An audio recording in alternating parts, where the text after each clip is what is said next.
Melatih mahasiswa dan dosen Universitas Dwi Jendra Denpasar agar mampu merias diri sendiri dan meningkatkan jiwa kewirausahaan, LKP Salon Agung bekerja sama dengan Universitas Dwi Jendra menggelar pelatihan tata rias wajah dan rambut di kampus Universitas Dwi Jendra.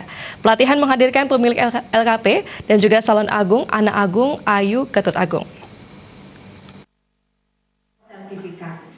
Pelatihan tata rias dan sanggul hasil kerjasama antara Universitas Dwi Jendra dan LKP Salon Agung kali ini berlangsung di kampus Dwi Jendra Denpasar yang diikuti ratusan mahasiswa dan dosen Universitas Dwi Jendra. Ketua sekaligus pemilik LKP Salon Agung, Ana Agung Ayu Ketut Agung, dalam sambutannya berharap kaum ibu rumah tangga tidak berhenti menambah wawasan dan keterampilan seperti keterampilan merias.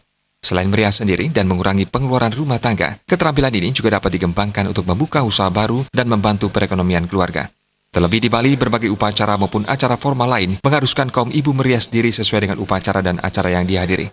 Dalam kesempatan itu, Rektor Universitas Dwi Jendra Putu Diatmikawati berharap pelatihan ini dapat menambah pengetahuan dan keterampilan mahasiswa. Pelatihan ini juga meningkatkan jiwa kewirausahaan yang sesuai dengan salah satu visi Universitas Dwi Jendra.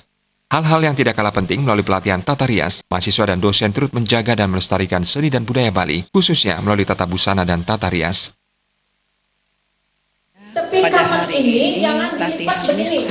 Kalau dia dilipat pasti jadinya naik. Saya terima kasih ya, jangan dilipat. Jadi bisa usahakan seperti biasa kepada ini. mahasiswa Tinggal diangkat dan ya, memberikan beasiswa kemudian untuk latihan. Ingat menutupi mata kaki, menutupi mata kaki, ya, dan menutupi apalagi 300 pejabat, perhatikan bapak-bapaknya harus kasih tahu ibu-ibunya ya, menutupi mata kaki, tetapi saya mahasiswa yang ikut khusus di Salon Agung ini bisa membuka usaha sendiri, jadi membuka lapangan kerja sehingga bisa membantu teman-temannya kalau orang sekolah di Jendro pasti bekerja di tempatnya. Paling nanti juga kita akan bantu kalau memang mereka perlu modal saja.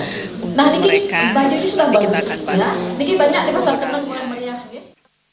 Mahasiswa peserta pelatihan tata rias juga diharapkan melengkapi diri dengan berbagai keahlian. Dengan demikian, saat lulus nanti, mereka tidak hanya menunggu lapangan pekerjaan, tetapi mampu membuka usaha sendiri dan bahkan membuka lapangan pekerjaan bagi orang lain. Jaya Kesuma, Bali TV.